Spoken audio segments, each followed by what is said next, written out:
Hello, everyone. How are you doing? And welcome to another episode of the Dr. Will Show, where we have discussions on digital disruption and becoming the CEO of you. Each week, I zoom in someone who's just dope. They're killing it in the game. And we talk about ideas and strategies on how you can live your best life. I am your host, Dr. Will, and today I am here with Jennifer Tardy. How are you doing, Jennifer? Doing just fine. You doing okay? I am just a day away from going to a conference, so I'm all right. Good. Excellent. So you were brought to my attention by Crystal, who has been on my show before, and she's doing big things over there in Denver, which, at first I was like, there are Black people in Denver? I thought the same thing. I thought the same thing. Like, we're everywhere. People, watch out. Because I was like, that's right. Didn't even think about that. And once you and I started to talk, I was, oh, yes, I got to have you on the show to really, talk about career, because one of the things about the teaching profession, particularly in K through 12, it is one of the last careers that have a sort of direct funnel where, I graduated from college, I passed the praxis, get my license, and I'm going straight into a teaching job. So you already have a set path for you. And I just see a lot of educators from talking to them, they just go to work,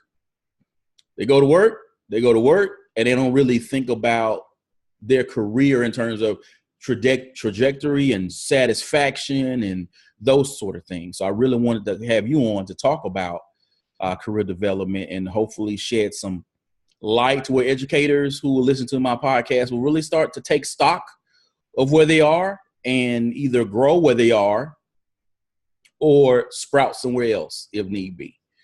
So again, thank you for being a guest on the show. And for those who will be watching on YouTube or listening on SoundCloud or iTunes, will you please introduce yourself?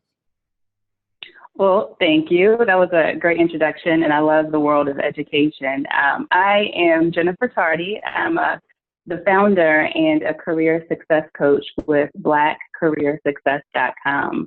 I am a recruiter at heart. I've been doing this work for probably the last 15 years.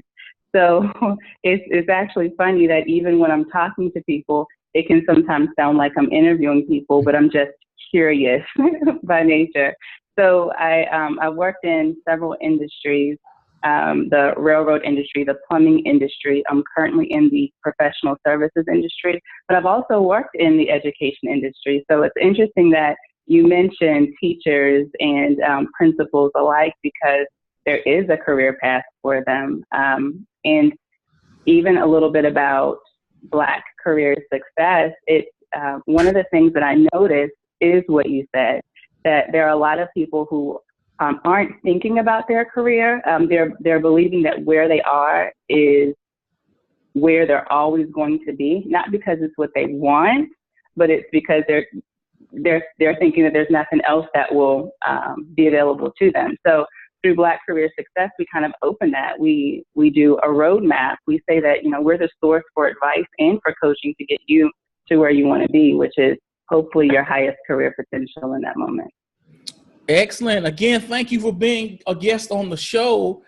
I'm always interested in how people sort of, I don't want to say end up where they are, because people are always evolving, but where does your passion for career development come from? And what motivates you to do the work that you do? So it's so interesting because it's pretty natural for me that I love connecting people. And so I always say that I like connecting people to opportunity. One of those opportunities happens to be careers. And so I'm able to do something that's fulfilling as a part of my life, but I'm able to do it as a career. So I'm connecting people to opportunities. And I started noticing patterns for interviews when I would go to career fairs where people would come unprepared. And no one ever comes to a career fair or an interview saying, "Oh, I don't want to get this job, so I'm just going to make these mistakes." I don't believe that at all. I truly believe that that there's a feedback gap in the Black community. So feedback is not being given by recruiters or hiring managers that's critical for a person's success. But also, feedback is not being given by that person's tribe either. Not because they don't want to, but it's probably, sometimes it's because they're not sure of what it takes, right? And sometimes they don't see that person in the interviewing sense, and so they're not, giving them the feedback that they need. And so that's where we come in. We want to give you the feedback that nobody else will give you, so that you can be competitive and you can get that job that we know that you want to get. So I love this. It all just intermingles. Mm. So again, I work with teachers, and some are new, some have been in the game 15, 20 years. I even work with a teacher who, she is at her 29th year. I'm like, woo, she's been putting in the work. So how does someone sort of take stock of where they are? And what is the process for someone to discover or determine what they want out of their career? So one of the things that I always like to mention is that this is all life, and your career is a part of your life. So ask yourself the question: what moves you in your life? What motivates you in your life? And are there companies hiring for something like that can still keep you engaged, right? Another piece of it too is, what are you just good at? Whether you gain that skill over time or whether it's something that's just innate, right? So for me, I enjoy talking. I enjoy actually not even talking, but listening more. I enjoy listening and connecting. It's something that I'm just naturally good at in life. So why not find a career that will pay me to do something like that? Now, what happens is when you begin to stay in the same industry, on the same path, and sometimes in the same position for quite a long time, you begin thinking to yourself that this is all I can do. Even take being a teacher, for an example. You don't necessarily have to have the traditional classroom to be a teacher. You can build your own online classroom, and you can teach in other aspects, and you can touch lives in other ways that you never even thought. But you have to be okay with opening your mind to that. And so those are some of the things that I talk to clients about when we're coaching, that there's more than one way to skin a cat. You've heard that one before. And so even if you've been doing this for the last, 15, 20 years, how else can you use that same passion and that same skill set? How else can you impact communities of people? Think outside of the box. And that's where your career comes in. All right. So earlier you mentioned about sort of getting that feedback or accountability from your tribe. Please speak to the networking of how and why, and how can people actually leverage either social networking like Twitter or LinkedIn, or social groups like the Women of Denver, for example, to actually build their own tribe? So I truly believe that no one becomes successful in isolation. Any person, pick a person, even people always talk about Oprah, even Oprah, she couldn't have become as successful by herself. And so networking is a must in everyone's life in order to build a tribe of people who have maybe a different approach than you, a different perspective than you. It can offer, one of the things that I enjoy related to a tribe is people that can tell me what's in my blind spot. What is that thing that I'm doing that I don't realize that I'm doing that could be holding me back or preventing me from being as successful as I want to be? So networking gets you to that tribe. We already know that you need to network because you have to have a tribe, because you can't do it in isolation. but the online community is an amazing place that brings the world to you. And so let's put this back in perspective of your career. And when you think about your career, people often think about LinkedIn for networking. And through LinkedIn, you can connect to people all over. One of the things that I do as a part of client coaching is, we'll do a wave of applying for positions. And then we'll say, okay, well, the next phase is networking through LinkedIn. So make sure that your profile looks good. And I give them some tools and tips on maximizing what that profile looks like. And then I say, I want you to connect to 2 people at each company that you've applied to. One person, find a recruiter at that company. And then the second person, which gives a lot of people heart attacks, is I want you to find an executive at that company to connect to. Specifically, an executive in the department with which you want to work.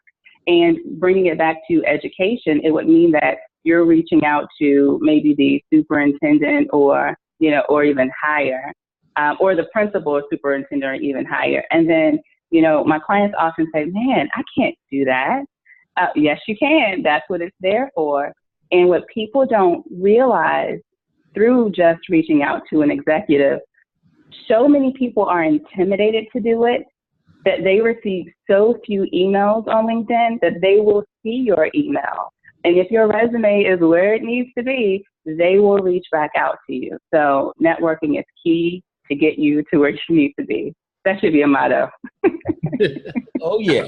And I'm glad you just brought up resumes, because here's the thing. I'm working on my resume. I've paid someone on Fiverr to do it, and I looked at it and I said, well, it's not quite like I wanted.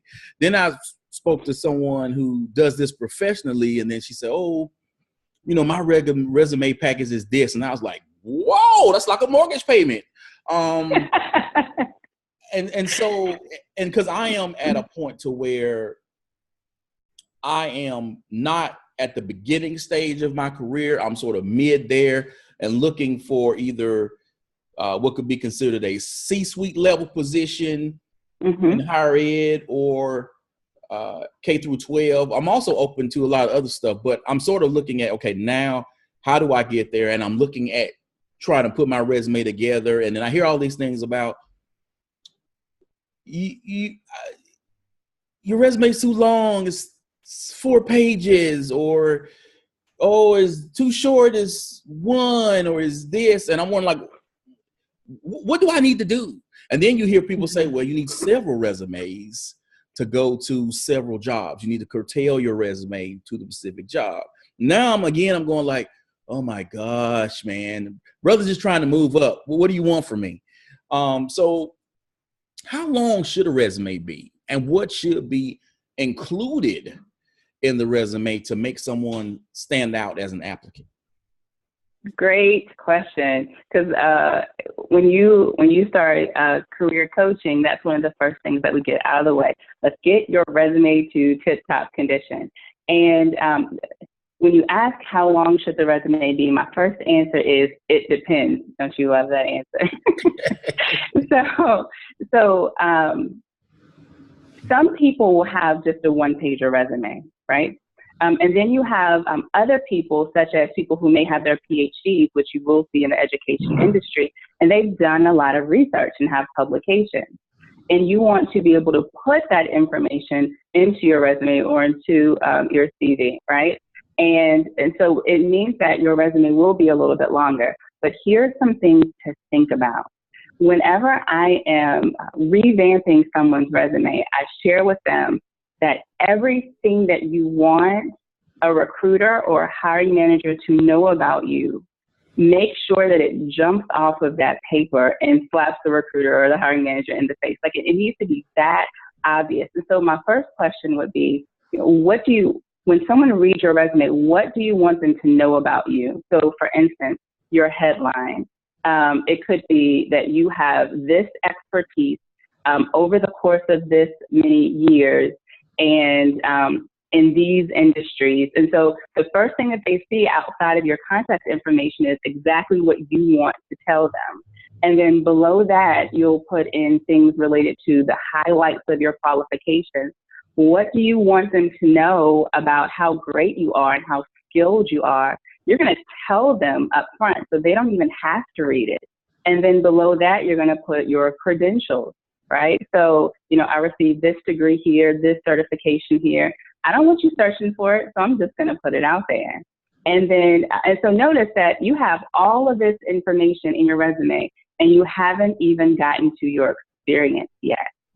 I want to make sure that someone can read the first top half of your resume and say, you know what? I think that this person could be what I'm looking for. Now let me go into the experience section. And so once you get down to your experience section, you should already have them hooked. And a lot of people think that when they're talking about their experience, they should literally say what you're doing day to day on the job. I always say use, around 4 bullet points of in the experience section. 2 of them or 3 of them at most says what you do on your job. But then that last 1 or 2 should be what you've accomplished on the job, how that company or how that school or organization is better because you were there. So did you break a record? Did you have, the top-notch performance? Were you tapped to get a new position or a new project? Things like that say a lot about you. And so now all you're doing is just bragging on yourself. And with every organization that you put within your experience section, you need to say what's amazing about you. And so now when a person is reading your resume, you are telling them a story. You're telling them the story that you want them to know about you up front, and they never have to guess. You will know that your resume is great because you've taken out all of the guesswork. You're telling them, I'm awesome. You're awesome. Thank you. That's one of the parts that I have, because when someone says, oh, this your accomplishment, I'm going, well, what have I accomplished? Because I know what my job entails. I know what I've done, but I don't know what I have accomplished per se. Because I can't say, well, I've led this project that brought in the company $35 million, because that's not a sort of a part of what we do in my job in training teachers how to use technology. So I'm like, I'm just. But that makes sense though. So that's why if you and I were talking, I would ask you some questions and I would probe on some things that maybe you haven't thought about, where then I would take it back and I would crystallize it into what that accomplishment is. And so, as we're talking about students, for example, and you're thinking about their outcomes, and has that changed at all? Did you recommend a process improvement where you are that stuck? Did someone come over to you and say, job well done for something? And you're like, oh, okay. And the hard thing about, so our culture in general as Black people, the things that we do where we go above and beyond, when other people look at us, they're like, man, how did you do that? But to us, we're doing our job, right? We believe that we're doing our job. And so it's so much harder for us to say, oh, I've accomplished this or I did this so well. I mean, for the longest time, it was difficult for me to even say that I was the head of recruiting. And I'm like, what is so difficult about me saying that I'm the head of recruiting, or for me to say that this new program was built because the team built it? Yes, the team built it, but it was with my vision that it came to be. And so those are the things that that's why that one-on-one help, it helps to pull out that information so that we can write it out. That's all right. I'm going to talk about your race later. Right. I always end my show with invest in you, EDU, because I think that is my call to action to educators to every day do something for yourself to get better for tomorrow to get to where you want to be a year from now or 2 years or what have you, and sort of not allow your professional development to be controlled by your school or by your district, and to get out of, and to really understand that. And I've seen this quote where, you know, people, it's like, don't spend all day working on somebody else's dream and then you get home and do nothing for yours. So that's one of the things I try to really impress upon teachers. So how is it important for people to invest in themselves, and what can that investment look like? Yeah. So how is it important for people to invest in themselves? We are doing so much for other people, and we're falling behind, right? We're falling behind financially, emotionally, physically, you know, professionally, because we're giving so much. But you know how when you're on a plane, they say to put your own thing on before you put someone else's on. You have to be able to save yourself, and saving yourself oftentimes means investing in yourself. How to invest in yourself is starting with the question of, what do I want? And some people, and to some people, which is justifiable, this is the first time they're ever even thinking about, within my career, what do I want? And if that question is too much to bite off or to chew, I'll say, let's take it a step back. What makes me happy, right? When it comes to my career, what would make me happy today? Is it more money? And it's completely okay and acceptable to say, I would be happy if I had this.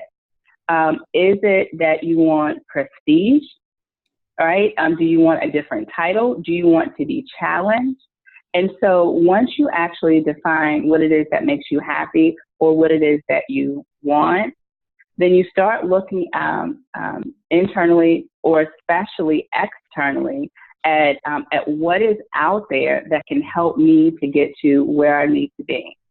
And so when you start thinking, so for instance, if you know that you want to receive a promotion and on your current job, and I'll even give you an example of one of my clients. She felt that she should have received a promotion a long time ago on her job, and she didn't receive that promotion.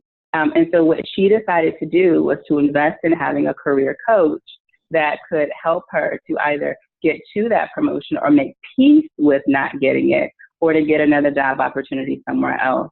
And so when she and I started working together, we would talk about, you know, what are some of those things blocking her? And the number one thing that was blocking her, which is a pattern that I'm seeing across people, is our own thought pattern, our own negativity and stuff. And so had she not invested in herself to talk to a career coach, we would have not been able to connect how her own negativity was preventing her from her own success where she was, or where she wants to be today. So she wound up leaving that company, going somewhere else, but she had to shift that thinking to become more positive to get that next job. But had she not invested in herself, she wouldn't have gotten there, and she would have still been stuck.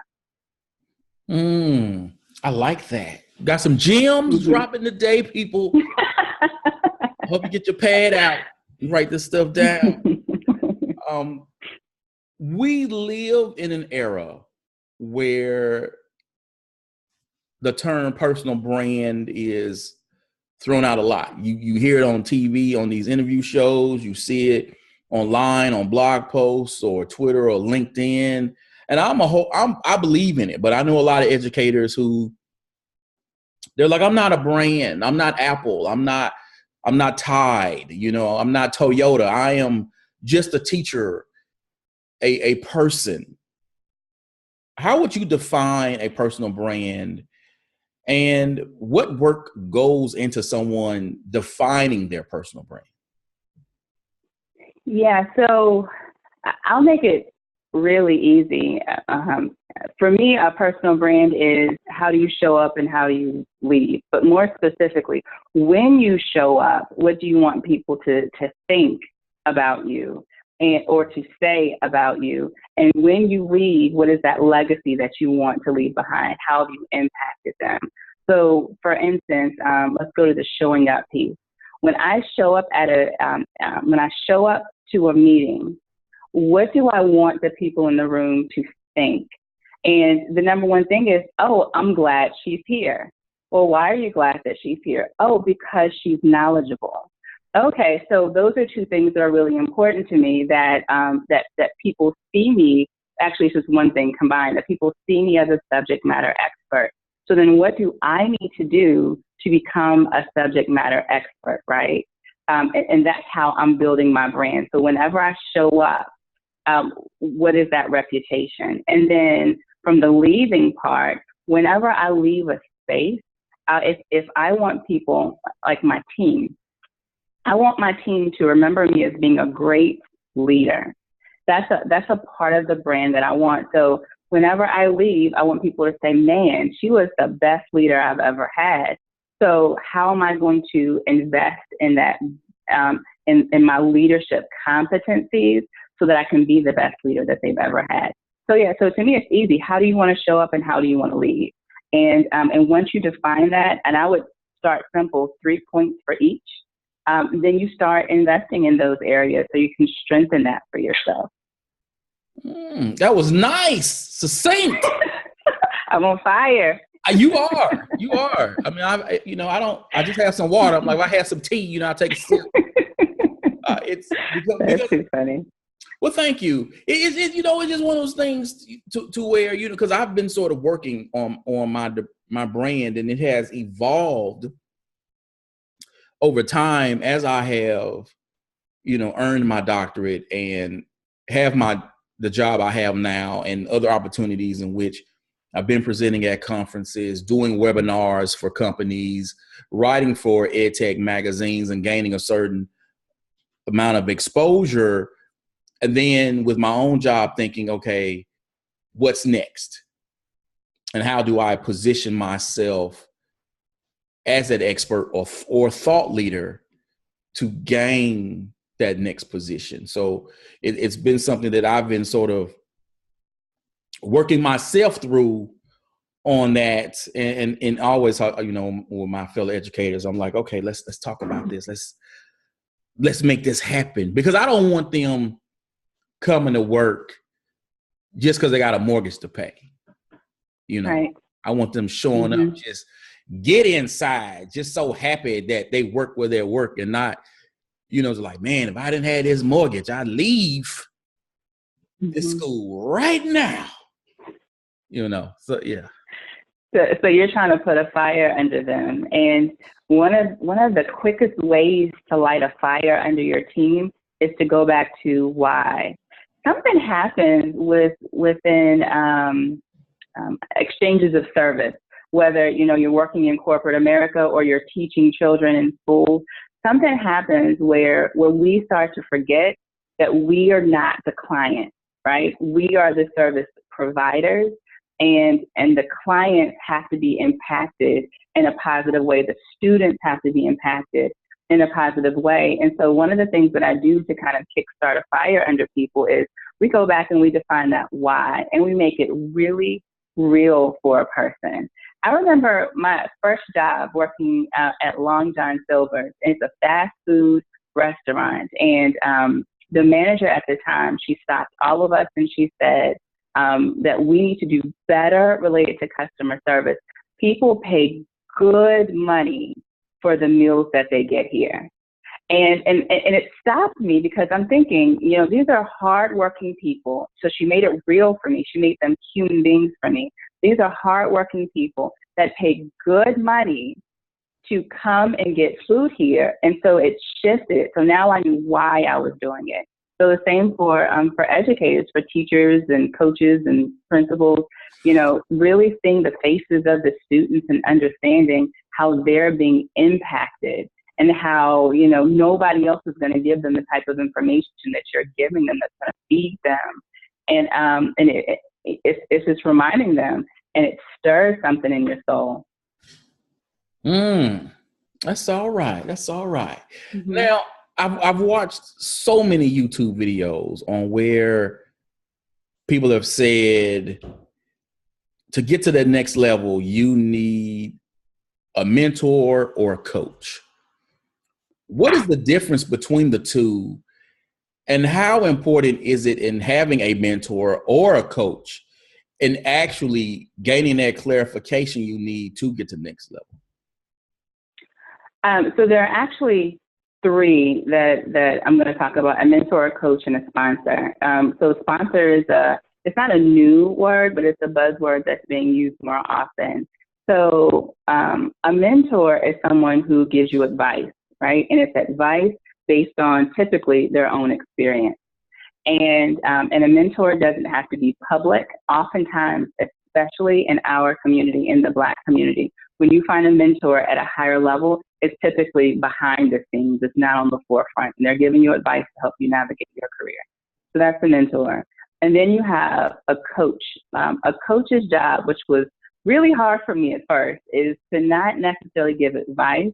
A coach's job is to help you to find the answer on your own. So for instance, going back to what you were saying a second ago about your resume, how it's hard for you to think about accomplishments. So I'm going to ask you a lot of questions to help you get there. And when it comes to picking your career, I don't pick your career for you. I ask you a lot of questions and we get there together. And I'll help to articulate what I think that you're saying. So, and then you're like, oh, that's absolutely what I'm trying to say. So a coach doesn't give you advice. They help you to get to the answer on your own, right? And the last thing that I was going to talk about is a sponsor.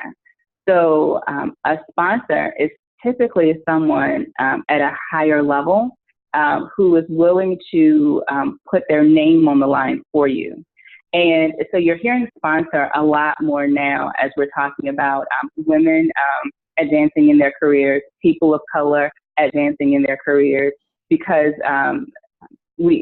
having a sponsors help to give you that work that gives you the visibility. So if you're a teacher, a sponsor would come in and say, actually, have you considered this person working on this project over here? If this project is a success, it's going to be great for this person. But it's very public, which is why it's different from a mentor. And they're the person that's at that table. And you know that table we're talking about, that decision-making table that always has you in the back of their mind, somebody that's giving you a voice. And so when you say, which one do you need, depending on where you are in your own career, will depend on which one you need. I would keep all three in my back pocket and then pull whichever lever I need at that time. Okay, so I need to get me all three. And I actually have a video about this on YouTube if anybody wants to know more about mentors and sponsors. Yes, everyone should have all three. Awesome. And I'll put that link in the description of this podcast once it goes out. So I want to throw this out there to you, because when does someone know when they're working? You can be a teacher, an academic coach, or an administrator, or just someone else in another field. But I know my audience are educators. When will someone know that in order for me to grow or accomplish my why, going back to what you brought about the why, I can't do it here? I need to go to another school, or I need to leave the profession altogether and start a consulting company where I can do that work from the outside. Yeah, so oftentimes when people come to Black career success, they're already like, I hate my job. I don't ever want to go back there again. I don't need this. Help me get out of it, right? And one of the things that I try to do is to help that person become more present. And I'll start asking questions like, why are you unhappy? Let's talk about that. And so when they start listing why they're unhappy, I'll just tell them to list everything. I'll take notes. And then we start putting things that are similar in blocks, right? And so once we put them in blocks, we can say, okay, so it's not really 15 things that make you unhappy. It's these 3 things that are making you unhappy here. And then my next question is, what sort of outcomes do you need to see that could make you happy here? So if this were a perfect world, what would you need to see? And I can tell you, most people never think about that. The only thing that we're thinking about is, I'm unhappy. They are making me unhappy. I'm the victim, and I don't want to be here anymore. And so when I put that next question out there, this is the first time they're thinking about it. So what outcomes would you need to see that would make you happy here? And then I'll say, have you had a conversation with anybody about this? So even if we need to start looking for a job outside of this company, I want you to have a courageous conversation. So go to your manager, or go to your manager's manager, or, go to the principal, and tell them about the 3 things that are really making you unhappy here. Don't go to the outcomes yet, but share it with them. And odds are, in that moment, it's probably the first time they've ever heard that this person is unhappy, and here's why they're unhappy. That's the most unfortunate part. And I share that with the people on my team too, that the worst thing that could ever happen is that you come to me and tell me that you're leaving this company, and I never knew you were unhappy. So come and tell me. So anyway, so now you're having the conversation. It's probably the first time that the principal has heard it. And now you're going to shift it to something more positive. And you're going to say, here are the outcomes that I would have to see. And of course, you're not going to say it like that, because you're not putting demands out there, but you get what I'm saying. So either they can help or they can't help. But looking at those outcomes, if they can't help, or if for instance, that it's something that's even outside of their control, meaning, for instance, the culture here is one that, there's some things that are not done with integrity. It's too big for me to even try and bite off and chew. So I'm just not aligned to the culture here because it affects my own integrity. Or if you share the outcomes that you need, and the principal or your manager is saying, well, I can't do anything about that, or I won't do anything about that. Or if they say, I will do something about it, and they never do anything about it, then that's when you know it's time for you to go. And you can also make peace with it because you've done your part and you've spoken up. I love courageous conversations because I always think that something amazing happens once you have that courageous conversation. Never run from a job. Never run away from a job. Always make sure that you're running towards something better. Because if you run away from something, you're just going to hit that same brick wall again. So stand up, face it, speak your piece, have that courageous conversation, make peace with it, and then move towards something that's happier or that's more aligned to what you want. I know that's a long answer, but no, that's a tweet right there. Never run away from a job, run towards an opportunity. That's a tweet. That's right. I like that. Because all of that energy follows. If you run away from a job, all of that negative energy will follow. I had one client one time that she was walking through her resume with me, and she had 5 or 6 different jobs. And about 4 of those jobs, I asked her, why did she leave? And in those 4, it was because she said the environment was so negative and the people weren't supportive. And, statistically, there's some accountability that person probably has with it, that's their blind spot that they don't see. Even if at minimum it's because of, the companies that they're choosing. And so, so she has to understand her role in all of it so that when she moved forward to that next job, she didn't have that same issue. Otherwise, she would keep running into it. So, this season 4 of season 4 of my podcast has been literally focused on teachers taking greater ownership of their lives, their careers, and their money. And I've really talked about the side hustle and creating a business and multiple streams of income. How viable, I guess, is an option for that teacher who has that wealth of experience, which I believe all of them do, for them sort of instead of okay, let me ask it this way. When should someone, or how would someone know it is better for me to go out on my own as opposed to running towards just, let's say, another school? So I know you love this answer. It depends. Some people are not made to work for someone else. And other people, they're completely okay with it. They're completely okay with working with other people. So one of the ways to figure it out is to give it a try. Keep your day job and try and do some consulting outside of work.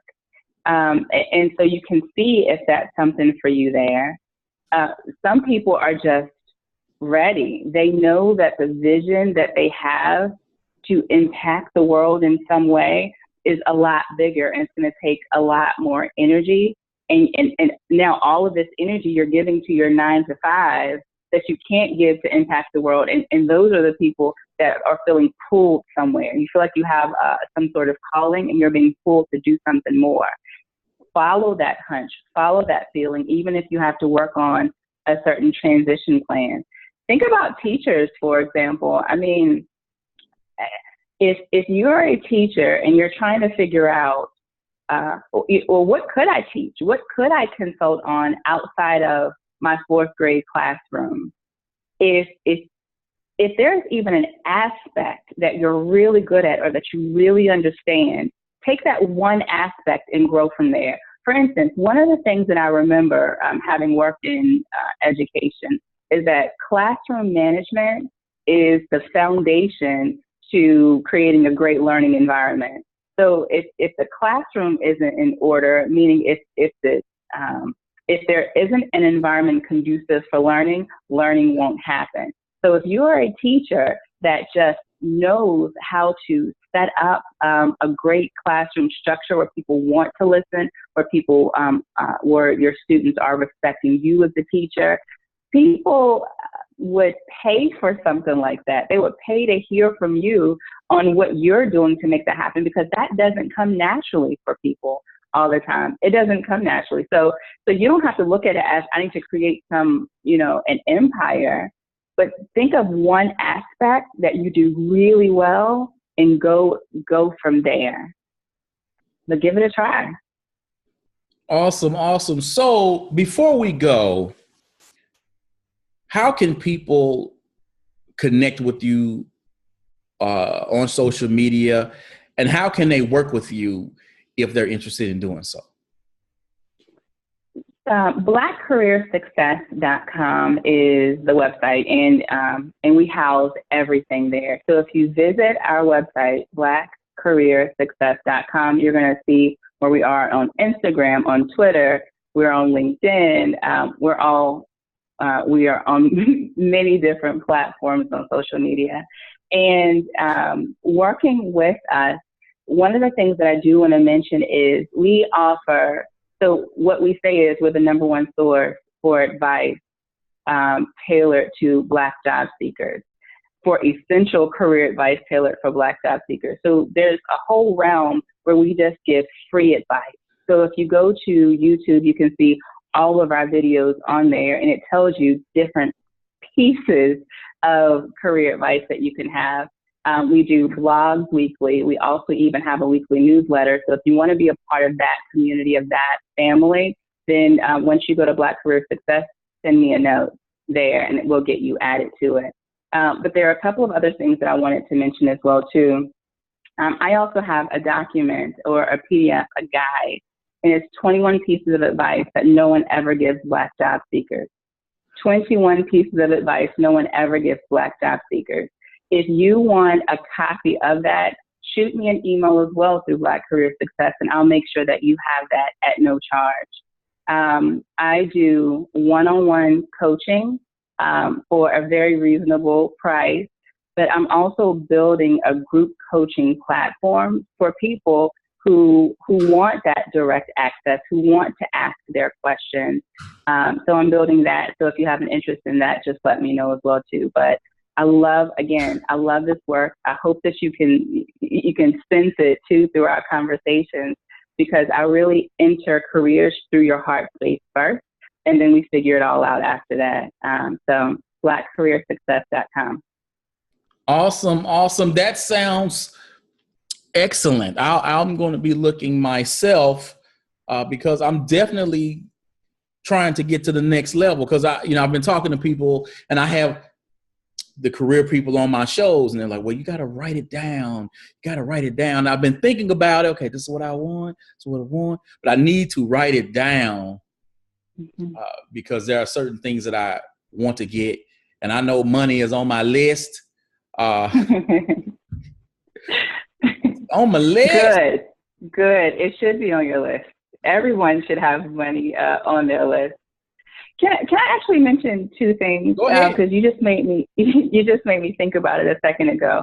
Whenever I start working with someone, there are two things that we do first. The first thing that we do is we write our why statement, or specifically, I help you to write your why statement. In that why statement, it basically says what you envision your life to look like once you land where you want to land. And it has to be a statement that's so impactful that it gives you goosebumps when you read it, because you'll be reading it every morning when you wake up, and you'll be reading it at each session that we have. And so we'll work on it, we'll get it together, and at the very end of every why statement, we say, so be it, it is done. So be it, it is done, right? So it's already in the work. So that's the first thing that we do. The second thing that every one of my clients will do within that first or second session is you write your letter of resignation. Isn't that so powerful? I love it. So before you ever even start applying for jobs, before you ever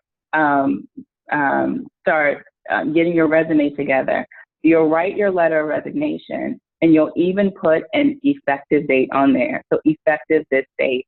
And I'll ask you, what date comes to you? Don't, try and throw it back or say, oh, this is too soon. And so you're writing your actual letter of resignation, you're printing it, you're signing it, you're putting it in an envelope, and you're sitting that envelope in a place that you can see it every single day, every day. Nobody else knows what it is. Nobody else needs to know what it is. You're not going to submit it.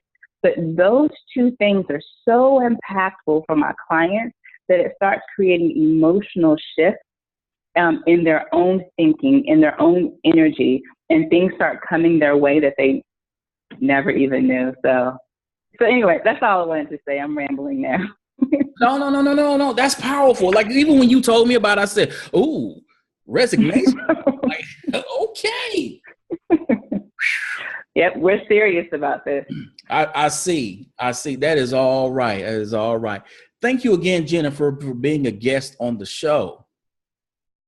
Absolutely. I'm happy to be here, and thank you for inviting me. This has been a great conversation. You're welcome. I had a blast myself, and people, you know how I do this. This is going up on YouTube. I need you to subscribe, leave some positive feedback, go to iTunes and subscribe, and SoundCloud as well. Go ahead, people. Show me some love, because your boy's trying to get Oprah on the show. All right. So I need y'all to, Oprah to go, oh, who is this dude? I need y'all to do that. I'm also on the podcast that goes out where you can see Jennifer's bio as well. There'll be a link to be able to contact her on social media and get any goodies that she's going to give to y'all. So as always, people, invest in you, EDU, peace.